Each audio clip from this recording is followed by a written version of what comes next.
أعوذ بالله من الشيطان الرجيم. بسم الله الرحمن الرحيم.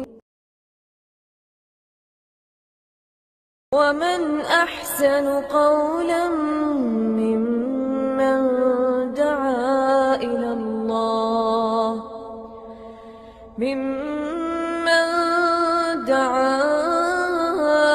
الله وعمل صالحا وقال إنني من المسلمين.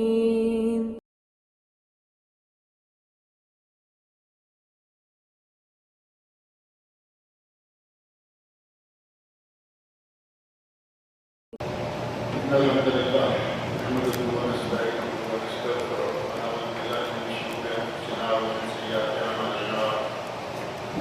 من يهده الله فلا مضل له ومن يضلل فلا هادي له. وأشهد أن لا إله إلا الله وحده لا شريك له وأشهد أن محمدا عبده ورسوله. أما بعد فإن خير الحديث كتاب الله وخير الهدي هدي محمد صلى الله عليه وسلم وشر الأمور محدثاتها وكل محدثة بدعة وكل بدعة ضلالة وكل ضلالة في النار. رب اشرح لي صدري ويسر لي أمري واحلل عقدة من لساني يفقهوا قولي. رب أعوذ بك من همزات الشياطين وأعوذ بك رب أن يحضرون. أعوذ بالله السميع العليم من الشيطان الرجيم. ذلك ومن عاقب بمثل ما عوقب به ثم بغي عليه لينصرنه الله إن الله لعفو غفور. ذلك بأن الله يولج الليل في النهار ويولج النهار في الليل وأن الله سميع بصير. ذلك بأن الله هو الحق وأن ما يدعون من دونه هو الباطل وأن الله هو العلي الكبير.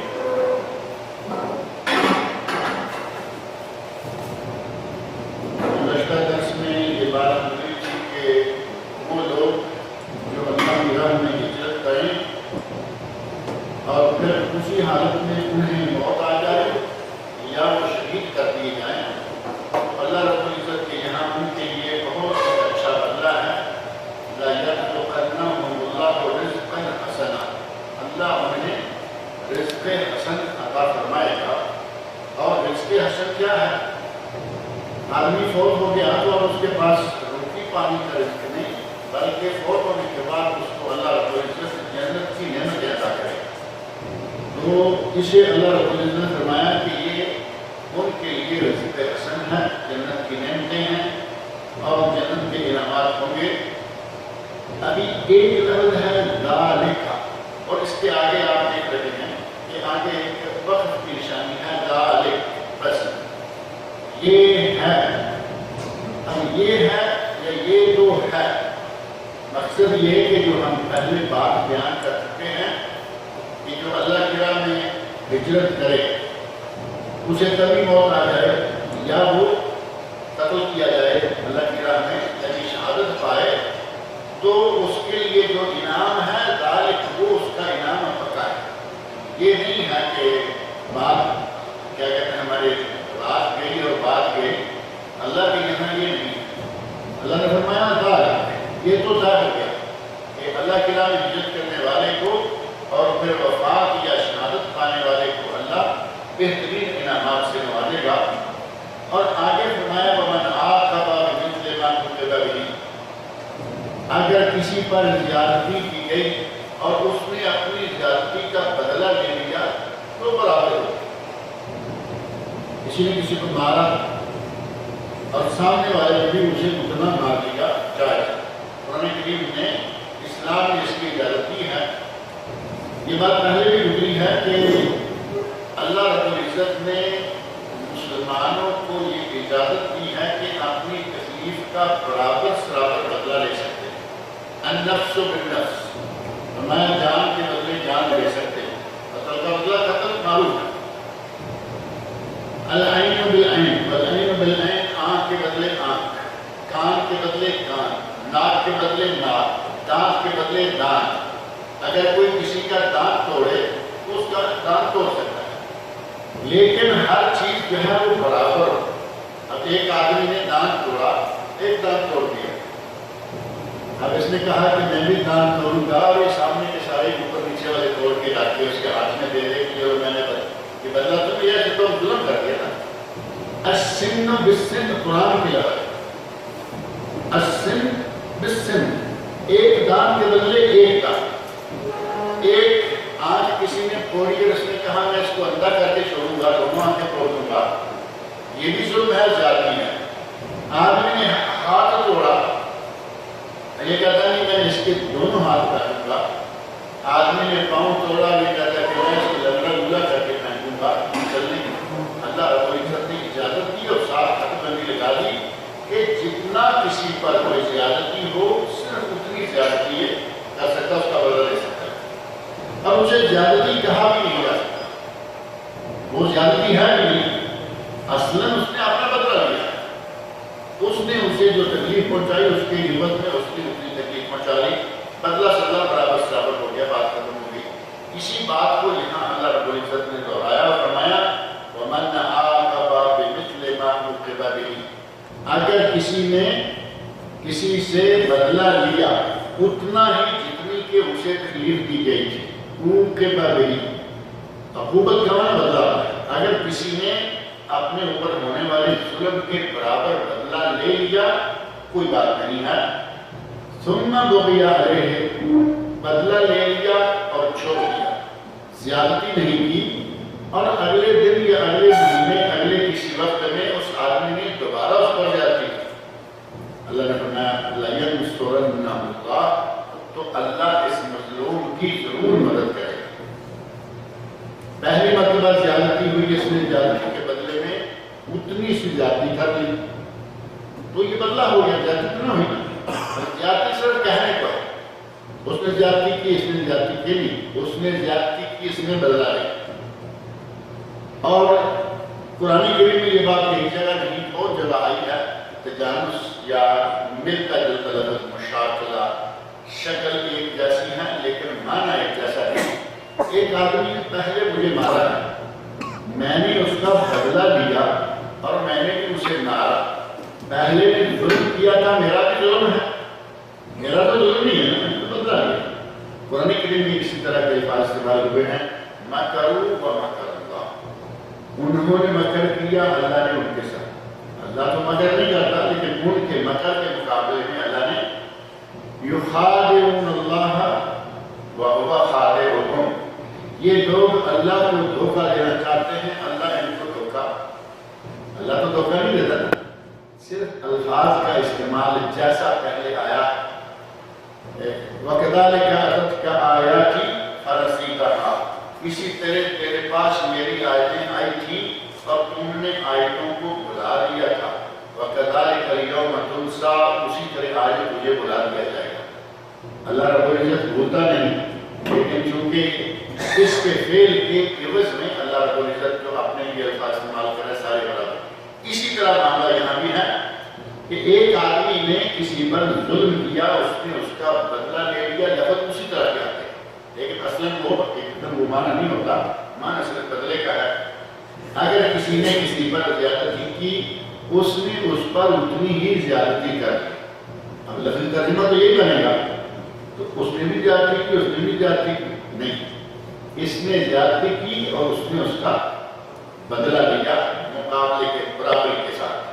ثم بغی علیہ، پھر کبھی اس مظلوم پر دوبارہ اس آدمی نے ظلم کر دیا، لَيَنْصُرَنَّهُ اللَّهُ، یقیناً لام بھی تاکید کا ہے اور آگے نون پر زبر اور شد ہے، لا تاکید کا، ینصرن تاکید کا، اللہ، اللہ یقیناً اس کی مدد کرے گا۔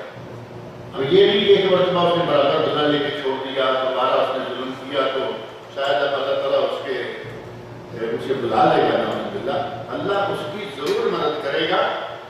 ان اللہ لعفو غفور، اللہ بہت ہی معاف کرنے والا اور بخشنے والا ہے۔ اب اللہ رب العزت نے پھر اشارہ دے دیا، جیسے وہ آیت ہے نا النفس بالنفس والی، کہ بدلے کا بدلہ لے سکتے ہو، جان کے بدلے جان، آنکھ کے بدلے آنکھ، کان کے بدلے کان، ناک کے بدلے ناک، دانت کے بدلے دانت، والجروح قصاص، اور زخم کے بدلے زخم، لیکن آگے اللہ نے فرمایا اگر معاف کر دو تو اچھا ہے۔ بدلہ لے سکتے ہو لیکن اگر معاف کر دو تو اچھا ہے۔ اسی طریقے سے اللہ رب العزت نے فرمایا کہ اللہ یقیناً اس مظلوم کی مدد کرے گا، وہ اس پر قادر ہے، ان اللہ لعفو غفور، لیکن اللہ بہت معاف کرنے والا اور بخشنے والا ہے۔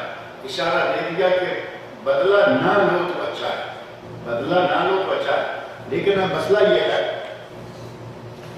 ہمارے ماحول میں، پاک و ہند کے ماحول میں تو آپ بھی جانتے ہیں اسی طرح، اور یہاں کے ماحول کو بھی آپ سمجھتے ہیں، اگر کوئی آدمی کسی سے برابر بدلہ نہیں لیتا، شرافت کا مظاہرہ کرتا ہے، تو کیا سمجھتے ہیں؟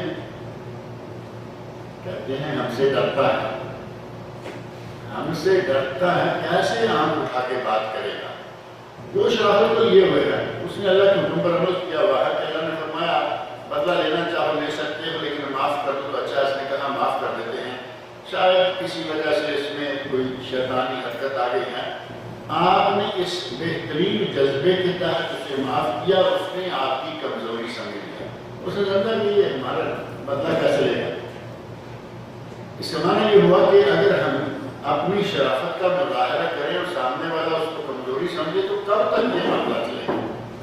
ایک دو مرتبہ ہی ہو سکتا ہے نا، آخر ہم بھی انسان ہیں، ہم بھی گندم کی روٹی کھانے والے لوگ ہیں، 2 مرتبہ 3 مرتبہ آخر تک ہاتھ اٹھے گا، پھر مسئلہ گڑبڑ ہو جائے گا۔ اب 2-3 مرتبہ صبر کیا، اب جو 4تھی مرتبہ ہم ہاتھ اٹھائیں گے تو پھر ہمارا ہاتھ ذرا بے تکا ہو جائے گا، زیادتی ہو جائے گی۔ اللہ رب العزت چاہتا ہے کہ بدلہ لینا ہے تو 3 مرتبہ لو، لیکن اتنا جتنا کہ تمہیں اذیت پہنچائی گئی، تم 4تھی مرتبہ اکٹھا ہی سارے کا سارا اپنا غضب اس پر ڈھیل دو گے۔ اس نے تو 3-4 مرتبہ تھپڑ ہی مارا تھا، آپ نے 4تھی مرتبہ گولی مار دی، ہے نہیں؟ یہ نہیں، اسلام چاہتا ہے کہ آپ بر وقت بدلہ لینا چاہتے ہو۔ اسلام عیسائیت کا طرح نہیں ہے۔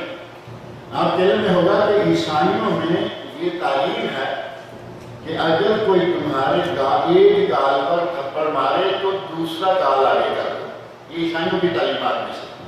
اس نے ادھر تھپڑ مارا، آپ ذرا دوسرا اس کے آگے کرتے ہیں ادھر بھی مار دو۔ اسلام ایسا نہیں، اسلام بزدلوں کا دین نہیں، اسلام زندہ دلوں کا دین ہے، جوان مردوں کا دین ہے، بہادروں کا دین ہے۔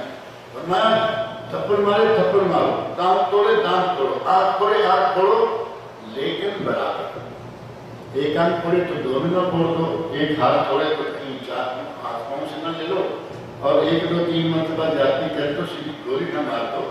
جتنا کسی نے اذیت پہنچائی ہے صرف اتنے پہنچانے کا حق ہے۔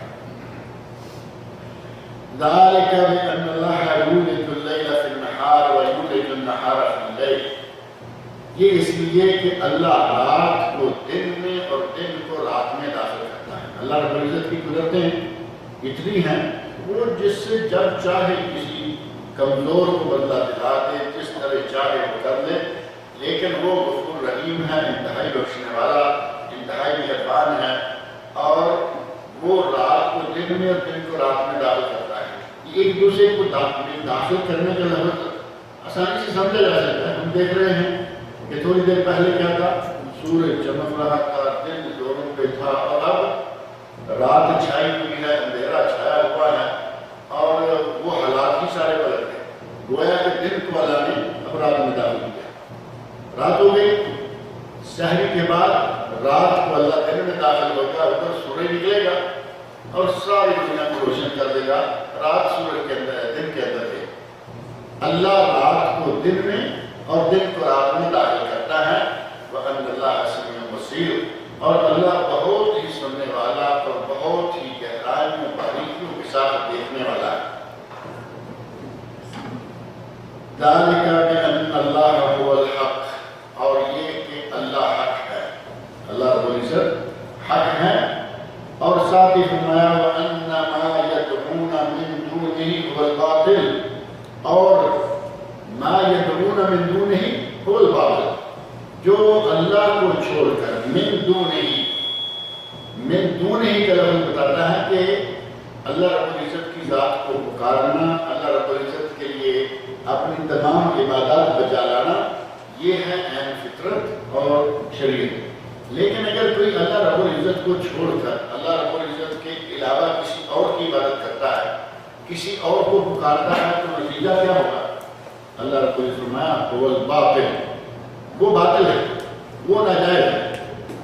اگر کوئی آدمی اللہ کو پکارتا ہے، اللہ کی بات کرتا ہے، تو یہ اللہ کا برحق ہے، فرض ہے، اور غیر اللہ کو پکارتا ہے تو یہ باطل ہے۔ اور ہر وہ چیز جو اللہ کے سوا پکاری جائے، کل ما یعبد من دون اللہ فہو الطاغوت، یہاں تو باطل کہا گیا۔ اور طاغوت کا لفظ مشہور ہے، کہتے ہیں طاغوتی طاقتیں، اردو میں بڑا اچھا لفظ استعمال ہوتا ہے کہ کچھ طاغوتی طاقتیں۔ وہ طاغوتی طاقتیں کیا ہوا؟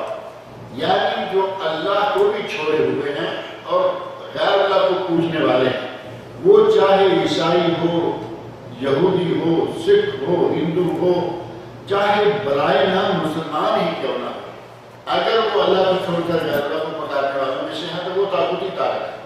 اور طاغوت کیا ہے؟ کل ما یعبد من دون اللہ فہو الطاغوت، جو اللہ کے سوا جس کی پوجا کی جاتی ہے وہ طاغوت ہے۔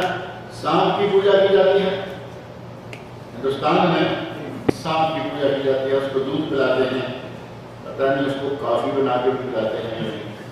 دودھ تو مشہور ہے نا، دودھ کافی سانپ کے لیے، شاید لسی کافی پیتا نہیں ہوگا، دودھ کا سننے میں آتا ہے کہ دودھ پیتے ہیں سانپ۔ دودھ کی عبادت ہو رہی ہے، سانپ کی عبادت ہو رہی ہے، یہ ناگراج اور کچھ اس طرح کے نام ہیں۔ اور ہاتھی کا نام کیا ہے؟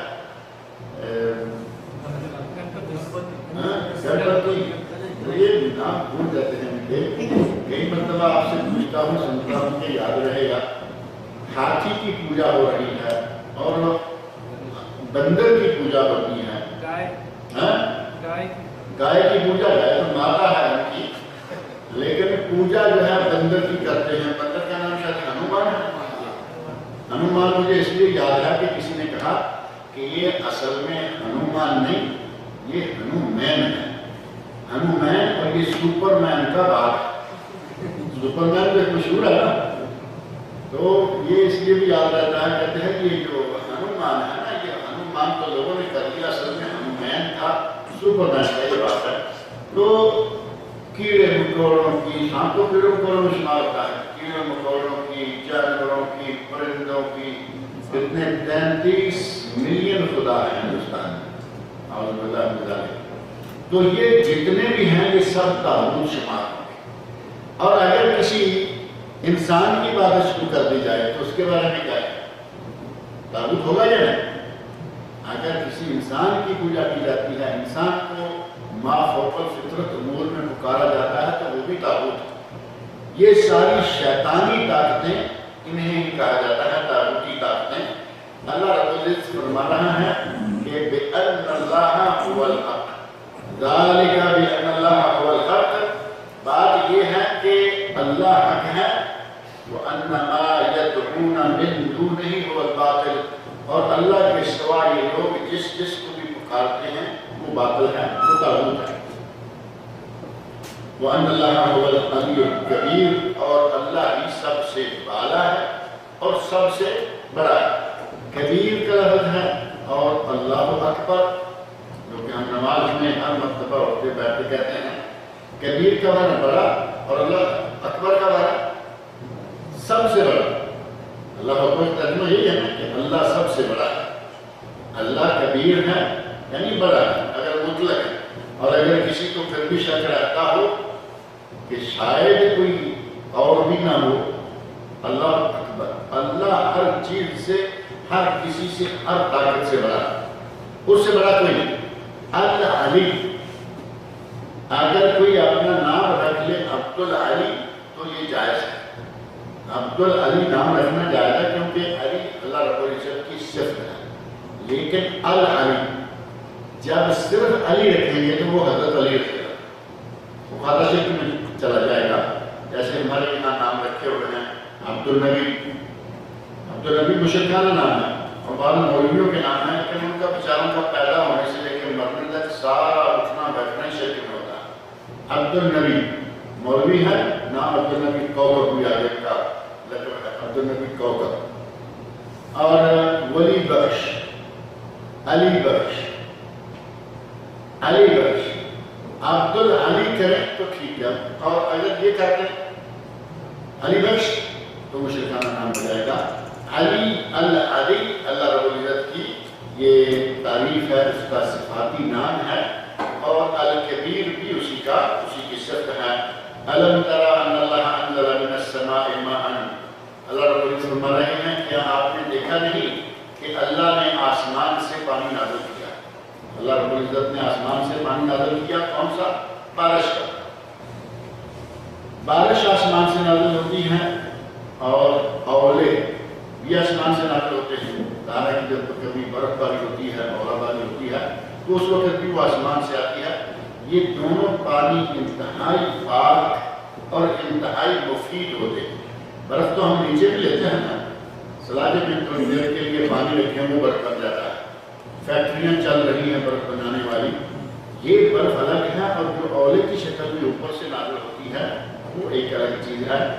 نبی اکرم صلی اللہ علیہ وسلم نے آسمان سے برسنے والے پانی کو اتنی اہمیت دی ہے کہ آپ اس پانی کو اکٹھا کر لیا کرتے تھے۔ ظاہر ہے کہ کوئی برتن رکھیں گے تو پانی اکٹھا ہو جائے گا، آپ اس پانی کو ڈائریکٹ اپنے جسم پہ ڈالا کرتے تھے۔ ڈائریکٹ کا معنی یہ کہ باہر نکل کے، جہاں بارش ہو رہی ہے، یہاں تو نہیں آئے گی نا بارش، باہر نکلیں گے، عمارت سے باہر نکلیں گے، کمرے سے باہر نکلیں گے، تو بارش ڈائریکٹ آپ کے سر پہ پڑے گی، قمیض وغیرہ پہنی ہوئی ہے، گردن پہ، بازوؤں پہ پڑے گی، اور اگر اچھے طریقے سے کسی مناسب جگہ پہ آپ ہیں تو قمیض اتار کے اپنے جسم پہ بارش کی قطرات جو ہیں ان کو گرنے کا موقع دیا جا سکتا ہے، اور یہ سنت رسول بھی ہے اور انتہائی مفید بھی ہے۔ یعنی اس پانی کے ذریعے اللہ رب العزت کئی بلائیں اور کئی بیماریاں ظاہر کر دیتا ہے، اور نبی صلی اللہ علیہ وسلم فرمایا کرتے تھے کہ یہ اللہ رب العزت کے قریب سے آیا ہے، یہ پانی اللہ رب العزت کے قریب سے آیا ہے، یعنی ہم جہاں ہیں وہ تو اوپر سے آیا ہے، ہماری نسبت تو اللہ کے قریب ہے، ہم ہیں بڑی زور کی چھلانگ بھی ماریں گے تو کہاں تک جائیں گے، وہ اس سے بھی بہت اونچا سے آیا ہے۔ تو آپ فرمایا کرتے تھے کہ یہ حدیث تو عہد، یہ اللہ رب العزت کے ہماری نسبت بہت قریب سے آیا ہے، لہذا وہ بڑا ہی بابرکت ہے۔ نبی اکرم صلی اللہ علیہ وسلم پانی بارش کے قطرے اپنے جسم پر پڑنے کا موقع دیا کرتے تھے۔ ہمارے یہاں لوگ ایک گرمیوں میں دانہ نکلتا ہے باریک سا بہت زیادہ، گرمی دانے جسے کہتے ہیں نا، اس کا علاج بھی بہترین یہ ہے کہ آپ تھوڑی دیر کے لیے ہوتی ہوئی بارش کے نیچے آ جائے، وہ ختم ہو جائے، اور کچھ بھی اگر فائدہ ہمیں نظر آئے تو نبی اکرم صلی اللہ علیہ وسلم نے اس پانی کو ڈائریکٹ اپنے جسم پر قبول کیا ہے۔ اس سنت پہ عمل کرتے ہی کبھی کبھی ایسا کرنا چاہیے، بہت زیادہ نہیں، ہاتھ بات کچھ باہر نکالیں، آپ گاڑی میں ہیں، پتہ ہے بارش ہے تو گاڑی میں چلتے ہوئے ہاتھ باہر نکالا جا سکتا ہے، آپ کے ہاتھ بازو وغیرہ اس پانی سے ڈائریکٹ فیضیاب ہو، فائدہ ہو۔ اللہ رب العزت نے الم تری ان اللہ انزل من السماء ماء، کیا آپ نے دیکھا نہیں کہ اللہ نے آسمان سے پانی نازل کیا، فتصبح الارض مخضرا، اس پانی سے جاندار انسان اور حیوان بھی فائدہ اٹھاتے ہیں، اور اس پانی سے اللہ رب العزت کونپلیں، انگوریاں، فصلیں اور جڑی بوٹیاں بھی اگاتا ہے۔ وہ علاقے جہاں کنواں نہیں ہے، وہ علاقے جہاں نہر نہیں ہے، وہ علاقے جہاں ٹیوب ویل وغیرہ کا انتظام نہیں ہے، کئی علاقے ایسے ہیں انڈیا میں، پاکستان میں، کہ وہاں سوائے بارش کے اور کوئی پانی ہوتا ہی نہیں، وہ اپنی کھیتی سیدھی کر دیتے ہیں، اللہ بارش برساتا ہے، فصلیں اگاتی ہیں۔ اللہ رب العزت فرما رہے ہیں کہ ہم نے آسمان سے پانی نازل کیا، الم تری، کیا آپ نہیں دیکھتے، ان اللہ انزل من السماء ماء، اللہ نے آسمان سے پانی نازل کیا، فتصبح الارض مخضرا، کل تک جو زمین بنجر تھی، مٹی دھول اڑ رہی تھی، دیکھتے دیکھتے وہ ہری ہو جاتی۔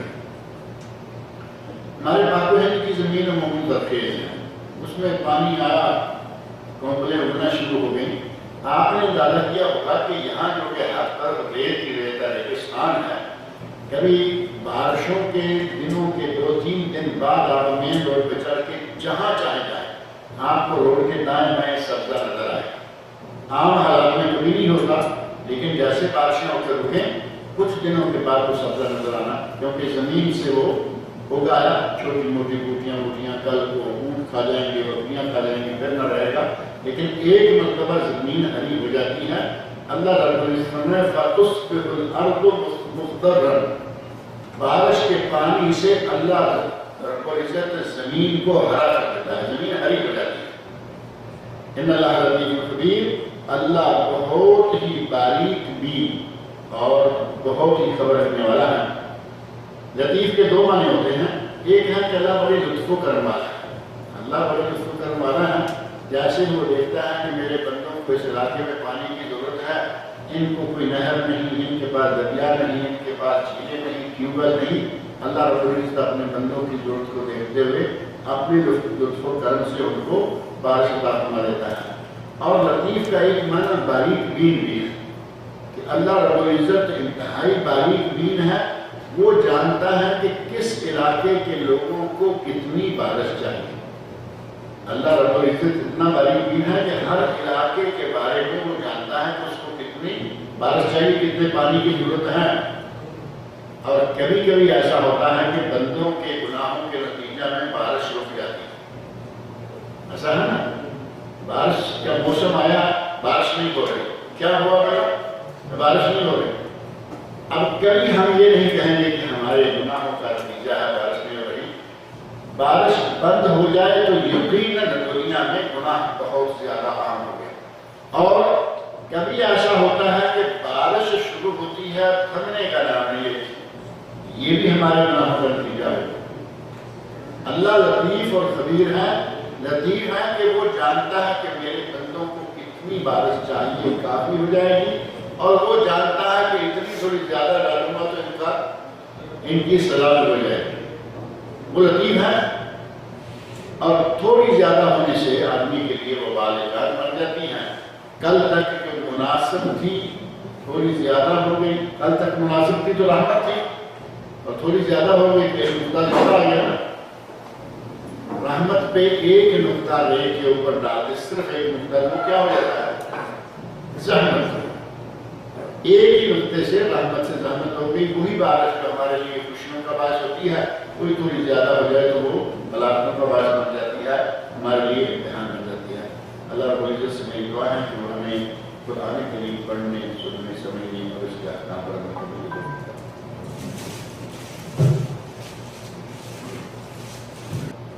الحمد للہ والصلاة والسلام علی رسول اللہ وعلی آلہ وصحبہ اجمعین ومن تبعهم بإحسان إلى يوم الدين، أما بعد۔ بسم الله الرحمن الرحيم۔ أن رجل صاحب النبي صلى الله عليه وسلم قال نهى رسول الله صلى الله عليه وسلم أن تغتسل المرأة بفضل الرجل أو الرجل بفضل المرأة وليغترفا جميعا، أخرجه أبو داود والنسائي وإسناده صحيح۔ ایک یہ حدیث ہے اور ایک اس سے آگے والی حدیث ہے، دونوں حدیثیں بظاہر معلوم ہوتا ہے کہ ایک دوسرے کے مخالف ہیں، لیکن تھوڑا سا جیسے پچھلی درس میں کہا تھا نا کہ تھوڑا سا پریفیس کے طور پر، مقدمہ کے طور پر کچھ باتیں ذہن میں رکھ لیں، پھر ان حدیثوں دونوں کو ان کی اصل مقام پر سمجھنا آپ کے لیے آسان ہو جائے گا۔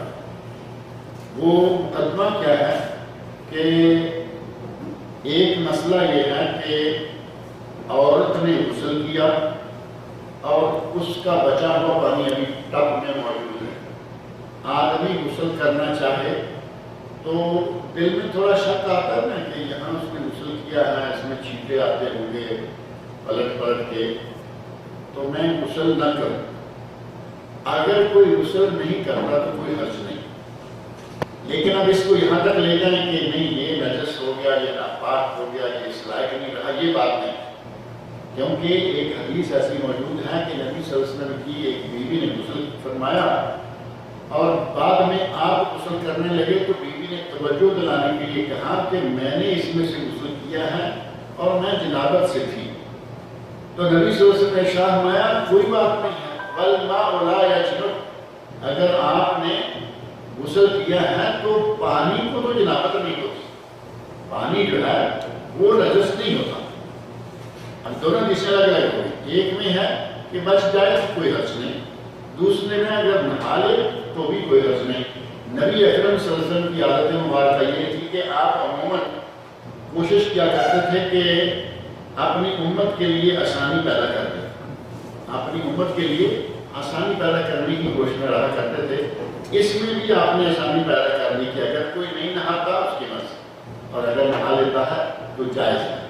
یہ بات ذہن میں رکھیں تو یہ دونوں حدیثیں آپ کے لیے سمجھنے میں بالکل آسان ہو جائیں گی انشاءاللہ.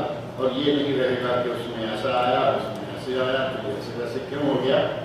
ہمارا تھوڑا سا پرابلم یہ ہے کہ ہم تھوڑا سمجھتے ہیں، تھوڑا پڑھتے ہیں، اور پھر ساتھ ہی ایک حدیث پڑھی اور اسی کو لے کے بیٹھ گئے اور دوسری کوئی دیکھی نہیں، پکا ذہن میں بٹھا لیا، فتویٰ بھی دے دیا اسی کے مطابق. ہمارے یہاں ایک صاحب ہیں، وہ کبھی کبھی میرے سننے میں آتا رہتا ہے کہ اسی طرح کے فتوے دیتے رہتے ہیں. کوئی ایک حدیث پڑھی، مسجد میں کہیں فتویٰ ڈال دیا، کہا کہ ایسے ہیں، جبکہ اس کے برعکس حدیث دوسری موجود ہوتی، دوسری حدیث موجود ہے. لیکن اگر آپ 2 4 6 جو ایک موضوع سے متعلقہ حدیث ہیں ان سب کو ذہن میں رکھیں گے، ایک تو آپ کے ذہن میں وسعت آئے گی، یعنی کہ ایک ہی حدیث ہے، آپ اسی کو لے کے آپ چل پڑیں. آپ کے علم میں آئے گا کہ اس موضوع کی حدیث یوں بھی ہے، یوں بھی ہے، یوں بھی ہے. اور محدثین کرام نے، علماء نے، شارحین حدیث نے ان 2 3 طرح کی حدیث کو کس طرح عمل میں، تینوں قسم کی یا 2 قسم کی حدیث کو کس طرح ایک پر عمل کیا، یہ آسانی ہو جاتی ہے. لیکن ہمارے مشکل یہ ہے کہ ہر آدمی اپنے آپ کو مفتی سمجھتا ہے، لیکن مفتی کی صفتیں حاصل کرنے کے لیے جو چاہیے وہ نہیں کر پاتا. ایک حدیث پر ہی مفتی ہو گئی. اور فتوے کا اتنا ہمارے یہاں شوق ہے کہ تندور پہ روٹی لگا رہا ہے، روٹی بھی دے رہا ہے، فتویٰ بقالے میں کام کر رہا ہے، دودھ لسی بھی پکڑا رہا ہے، فتویٰ بھی ساتھ دے رہا ہے. اور یہ خاص طور پر آپ دیکھیں گے حج کے دنوں میں ٹیکسی والے فتویٰ دے رہے ہیں، روٹی والے فتویٰ دے رہے ہیں، سب فتویٰ. یہ ہو گیا یہ کرو، یہ ہو گیا یہ کرو. فتویٰ ایک انتہائی ذمہ دارانہ کام ہے. اگر کسی کو فتویٰ دینا ہے تو اس کے لیے پہلے علم حاصل کرے پھر فتویٰ دے، ٹھیک ہے. تو اب یہ دیکھیے حدیث ہے ان رجل صاحب النبی صلی اللہ علیہ وسلم. اس حدیث کے راوی وہ صاحب ہیں جو کہ نبی اکرم صلی اللہ علیہ وسلم کے صحابی ہیں. اب صحابی کا نام ذکر نہیں کیا، لیکن صحابی کے لیے صرف اتنا ہی کافی ہے کہ وہ صحابی ہیں، کیونکہ صحابہ کے بارے میں محدثین کرام نے یہ قاعدہ طے کیا ہے الصحابہ کلہم عدول. کسی صحابی کا نام آئے یا نہ آئے آپ اس پہ کوئی اعتراض نہیں کر سکتے، صحابی ہے الحمدللہ، وہ سب ٹھیک ہے. اب بعد والوں میں آپ کو چیک کرنا ہوگا کہ دماغ ٹھیک تھا نہیں تھا، سچا تھا نہیں تھا، عقیدہ کیا تھا، یہ ساری چیزیں بعد والے لوگوں میں آپ چیک کیجیے. صحابہ نہیں، صحابہ کلہم عدول، سارے کے سارے جو بھی صحابی بیان کرتے بعد والی سند صحیح ہو، صحابی کا علم ہے یا نہیں ہے، اس کی جہالت کا کوئی ہمیں نقصان نہیں پہنچتا. وہی معاملہ یہاں ہے، بیان کرنے والے آدمی کا نام نہیں، صاحب النبی صلی اللہ علیہ وسلم، وہ نبی کے صحابی. اور حدیث کی سند کے بارے میں کیا کہا؟ وَإِسْنَادُهُ صحیح، اس کی سند صحیح ہے، یعنی نیچے والے جتنے راوی ہیں وہ سارے کے سارے صحیح کے راوی ہیں، لہذا صحابی کا نام آئے یا نہ آئے کوئی بات نہیں. وہ صحابی کہتے ہیں نہا رسول اللہ صلی اللہ علیہ وسلم، نبی اکرم صلی اللہ علیہ وسلم نے منع فرمایا ان تغتسل المرأة بفضل الرجل، آدمی کے بچے ہوئے پانی سے عورت غسل کرے. اس سے نبی صلی اللہ علیہ وسلم نے منع فرمایا.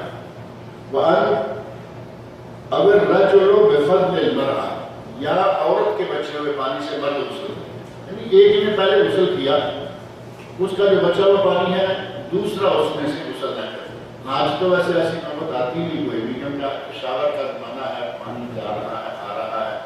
یہ ایک ٹب میں سے 2 لوگ نہائیں گے، آج تو سوچا بھی نہیں جا سکتا، کیونکہ آج تو اگر یہ کہے نا کہ ایک ٹینکی سے 2 آدمی نہائیں گے تو مانا جا سکتا ہے، کیونکہ اتنا پانی بہاتے ہیں آج کل لوگ وضو کرنے کے لیے ٹینکی آدھی خالی کر دیں گے۔ یہ آج تو کبھی پیش آنے والا واقعہ نہیں، لیکن آج بھی کہیں کہیں دور پار علاقے جہاں پانی کی قلت ہے، ان دنوں پاکستان کا ایک علاقہ مشہور ہے جہاں پانی کی بڑی قلت ہے، غالباً پربہار علاقہ ہے، وہاں کنویں کی یہ وہ کی بڑی ضرورتیں محسوس کی گئی لوگوں کے لیے، تعاون کے لیے، سارے ملک سے بلکہ ساری دنیا سے کچھ نہ کچھ تعاون جمع کیا جا رہا ہے، کیا جاتا ہے کہ ان لوگوں کو پینے کا پانی مہیا کیا جائے۔ پانی پینے کے لیے نہیں ہے، زمین میں بہت گہرا ہے، ہر کسی کے بس میں نہیں ہے کہ وہ ایسا پائپ لگوا دے۔ تو آج بھی کہیں کہیں ایسی صورت ہے کہ آدمی کو پانی دیکھ بھال کے استعمال کرنا ہے۔ ایسے میں اگر کبھی ایک ٹب میں پانی ہے، میاں بیوی اکٹھے نہا لیں، حدیث آگے آنے والی ہے کہ کوئی حرج نہیں، دونوں اکٹھے نہا لیں، کوئی حرج نہیں۔ ہمارے اس طرح کی بات کریں تو لوگ مولوی کو بھی لے لیتے ہیں کہ یہ مولوی کون سی باتیں کر رہے ہیں، میاں بیوی اکٹھے نہائیں۔ آپ یا میں، ہم کون ہیں؟ اللہ کے رسول صلی اللہ علیہ وسلم اور آپ کی بیوی اکٹھے بیٹھ کے نہائیں اور اس کا ذکر حدیث کی کتابوں میں موجود ہو اور ہم اتنے پارسا بن جائیں، اپنے آپ کو اتنے اونچے مقام پہ لے جائیں کہ لوگ یہ باتیں کیسے کر رہا ہے، یہ کون سی؟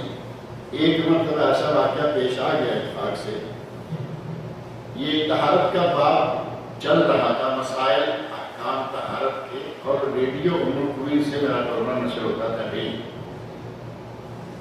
میں نے یہ مسئلہ بیان کر دیا روا روی، کیونکہ نارمل سے ہم میاں بیوی کی روزانہ کی ضرورت ہوتی ہے، ہفتے کی ضرورت ہے، مہینے کی ضرورت ہے، اس لیے مسئلے کی ضرورت ہے۔ میں نے اس تحت بات بیان کر دی کہ میاں بیوی اکٹھے نہا سکتے ہیں، درمیان میں ٹب ہے، درمیان میں شاور ہے، جیسے دلائل کے طور پر حدیث رسول میں نے پیش کیا۔ اب میں تو اپنی ذمہ داری سے فارغ ہو گیا کہ حدیث بیان کر کے اس کا ترجمہ کر دیا لوگوں کے لیے۔ یہ میرا پروگرام دوپہر 1 بجے نشر ہوتا تھا، شام ٹیلی فون آ گیا ہے شارجہ سے، ایک صاحب کہتے ہیں جی جو آج تو آپ نے حد کر دیا۔ کہا کیا ہو گیا؟ کہا ہم تو آپ کا پروگرام بڑا ساری فیملی بیٹھ کے سنتے ہیں بڑا باجماعت ہو کے، آج تو آپ نے وہ مسئلہ بیان کر دیا کہ میاں بیوی اکٹھے نہ سکتے۔ میں نے کہا میں نے بیان نہیں کر دیا، وہ نبی پاک صلی اللہ علیہ وسلم کی بیوی نے بیان کیا۔ آج کی ہماری بیوی، ہماری ماں، ہماری بہن، ہماری بیٹی ان لوگوں کے خاکے پا کے برابر بھی نہیں۔ میں نے کہا وہ یہ کام کر کے بیان کر رہی ہیں کہ ہم نے میاں بیوی نے اکٹھے نہایا اور آپ سننا گوارا نہیں کر رہے، جبکہ میں نے زبانی سے کہا ہوگا حدیث کہنا کی ہوتی تکلیف والی بات مان لیتے۔ میں نے کہا میں نے حدیث بیان کی اور پھر اشارہ میں مثال دے دیا۔ میں نے کہا کہ میاں بیوی بچے اکٹھے بیٹھ کے انڈین فلم دیکھ لیں تو کوئی بات نہیں، جس میں انتہائی لچر اور غلیظ مناظر آتے ہیں وہ دیکھ لیتے، اور حدیث رسول اکٹھے بیٹھ کے سننا ناممکن ہو رہا ہے۔ ہمارا دین بڑا آسان ہے، بڑا سادہ ہے اور بڑا سیدھا ہے، جو بات ہے حق ہے اور جس کی ضرورت ہے اس کا بیان کرنا فرض ہے۔ اگر میاں بیوی اکٹھے نہائیں جائز ہے، آپ نے بھی آج سن لیا، اب الگ بات ہے کہ آپ بھی غصہ کھائیں کہ یہ بات کیوں کہی ہے، ہماری خواتین بھی سنتی ہیں۔ اور یہ غرض یہ کہ اگر شوہر نہا چکا بچے ہوئے پانی سے بیوی نہ نہائے اس کی مرضی، اور بیوی نہا چکی بچے ہوئے پانی سے شوہر نہ نہائے اس کی مرضی، اور اگر دونوں اکٹھے نہانے وقت یغترفا جمیعاً، یعنی دونوں ہی اس میں سے پانی کا چلو لے لے کے نہا لیں، کوئی بات نہیں، الگ الگ نہیں اکٹھے نہا لیں، بلکہ ترغیب دلائی گئی اس حدیث میں کہ الگ الگ کی بجائے اکٹھے نہا لیں۔ تو جو کراہت پیدا ہونے والی ہے نا کہ یہ بچا ہوا پانی ہے، اس میں نجس چھینٹے آگے ہو گئے، وہ نہیں آئے، کیونکہ چھینٹا جو ہے دونوں طرف سے برابر آ رہا ہے۔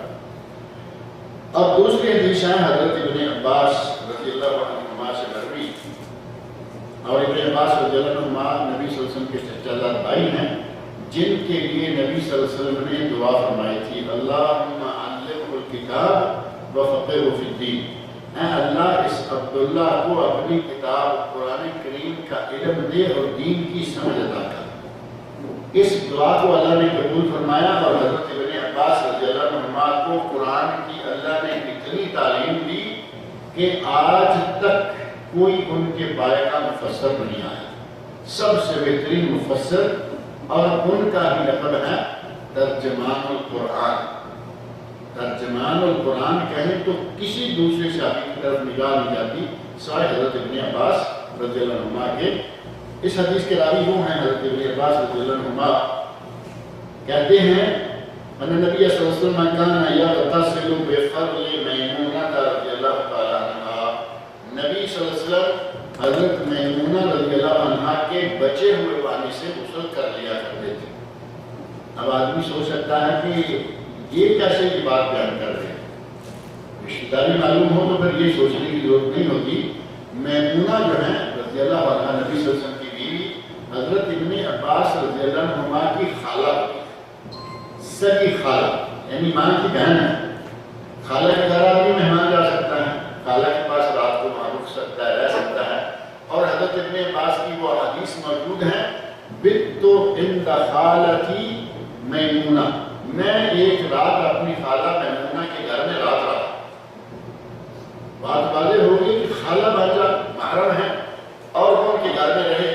اسی میں ہے کہ میں دیکھنا چاہتا تھا کہ نبی صلی اللہ علیہ وسلم رات کو کیا عمل کرتے ہیں۔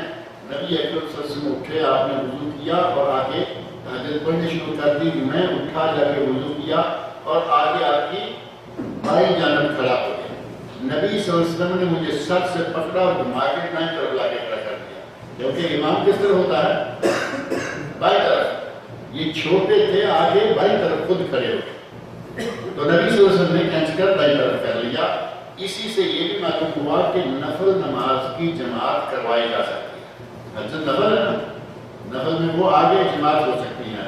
اور اسی سے یہ بھی معلوم ہوا کہ دوران نماز اگر نیت چینج ہو جائے خود سے تو کوئی بات نہیں۔ کھڑے ہوئے تھے اکیلے اور حضرت ابن عباس کے آنے سے امام ہو گئے، نبی اکرم صلی اللہ علیہ وسلم نیت چینج ہو گئی نا آٹومیٹک۔ اب یہاں یہ کہنے کی ضرورت تو ہے نہیں نا کہ اب میں امام بن گیا۔ اگر ہمارے والا معاملہ ہوتا تو پہلے جا کر چار قادمہ سنت اور چار قادمہ فرد پیچھے سے امام کے۔ اب یہاں کیا کہتے ہیں؟ نبی صلی اللہ علیہ وسلم درمیان میں رک کے کہتے ہیں کہ نہیں اب میں امام ہو گیا، میں نے اکیلے شروع۔ نیت دل کا کام ہے، وہ دوران نماز بھی اپنا کام کرتا ہے، شروع میں بھی کچھ الفاظ کہنے کی ضرورت نہیں ہے۔ تو نبی صلی اللہ علیہ وسلم کی بیوی حضرت میمونہ رضی اللہ عنہا کے یہ بھانجے ہیں، کہتے ہیں کہ حضرت میمونہ نبی صلی اللہ علیہ وسلم کے بچے ہوئے پانی سے غسل کیا کرتی تھی۔ یہ صحیح مسلم کے الفاظ ہیں۔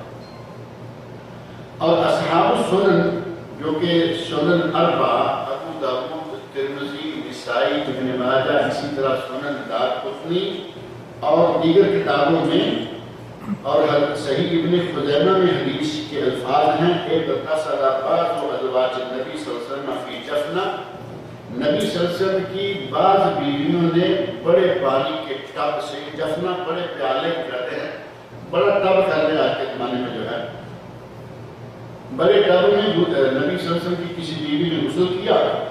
فجاء النبی صلی اللہ علیہ وسلم نے لیغتسل منہ، نبی صلی اللہ علیہ وسلم تشریف لائے اور آپ کا ارادہ تھا کہ میں بھی غسل کروں۔ فقالت لہو، تو ان بیوی محترمہ نے کہا انی کنت جنوبا، میں اللہ کے نبی میں جنابت سے تھی اور میں نے اس پانی سے غسل کیا ہے۔ فقال، نبی صلی اللہ علیہ وسلم نے ارشاد فرمایا ان الماء لا یجنب، تم جنابت سے تھی، اس پانی کو جنابت نہیں ہوئی، یعنی پانی نجس ناپاک نہیں ہوا، تو آپ نے اس سے غسل فرمایا۔ اب آپ دوبارہ اور پہلے والے کلمات کو ذہن میں رکھ لیں، اگر کوئی نہ نہانا چاہے اس کی مرضی، یہ منع حرام نہیں، منع تنزیہی احتیاط ہے۔ نہ اگر دل میں یہ وسوسہ نہ رہے کہ اس میں سے بیوی نہ آئی، اس میں سے شوہر نہ آیا، وسوسہ نکالنے کے لیے نہ نہاؤ، پانی الحمدللہ آج بہت، لیکن اگر کوئی نہا لیتا ہے جائز ہے، کوئی حرج نہیں۔ اور نبی صلی اللہ علیہ وسلم سے زیادہ بہتر کون انسان ہو سکتا ہے؟ نبی صلی اللہ علیہ وسلم اپنی بیوی کے بچے ہوئے پانی سے نہائے، لہذا نہانا جائز، اور اگر کوئی نہیں نہاتا تو اس کی مرضی۔ آگے مسئلہ آ رہا ہے کہ اگر پانی وغیرہ میں کسی برتن میں کتا منہ ڈال لے تو اس کو پاک کیسے کیا جائے گا، اور اس میں کچھ تفصیل ہے۔ زیادہ دیر نہ ہو جائے، اس لیے اسی پہ کفایت کرتے ہیں۔ اللہ رب العزت مجھے اور آپ سب لوگوں کو نبی صلی اللہ علیہ وسلم کی سنتوں کو پڑھنے اور ان پر عمل کرنے کی توفیق عطا فرمائے۔ کوئی متعلقہ سوال ہو تو بات شیخ، نبی صلی اللہ علیہ وسلم اسی پانی سے نہائے تو وہ بیوی کے پانی سے نہانا سنت ہو گیا نا؟ جائز کہیں کافی ہے، ایک طرف منع بھی ہے، وہ منع حرام والا نہیں، منع احتیاط والا ہے۔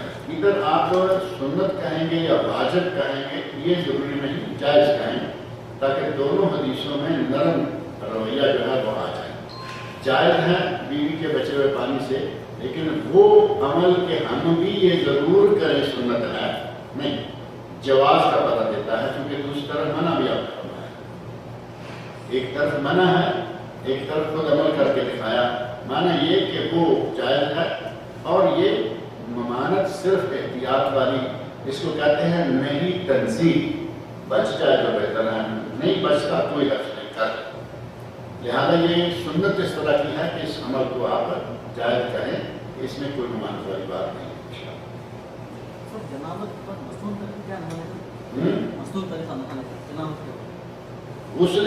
کا مصنون طریقہ جو ہے نا مختصر انداز سے یہ ہے کہ آدمی پہلے استنجا کرے اور اس کے بعد پورا وضو کرے، جو کہ نماز کے لیے ہوتا ہے۔ صرف اگر نیچے سے پانی برابر بہہ نہیں رہا، رک رہا ہے، تو پاؤں چھوڑ دے، پاؤں باہر نکلتے وقت دھو کے آ جائے۔ اور اگر پانی ڈرینیج سسٹم صحیح ہے، برابر پانی جا رہا ہے، تو پورا وضو کرے، پاؤں سمیت دھو لے، اور جب وضو سے فارغ ہو تو 3 چلو دونوں ہاتھوں کے بھر کر اپنے سر پہ ڈالے۔ اب ٹب ہے تو نیچے سے لے لے گا، نہیں تو آج کل شاور ہے تو اوپر سے لے لے گا۔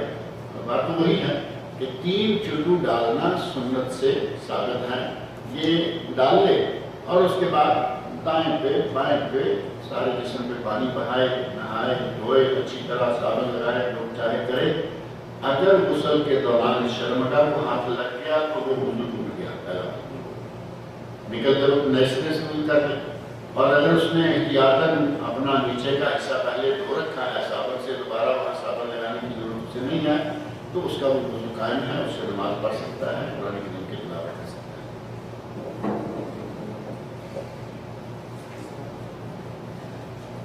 ہے۔ سوال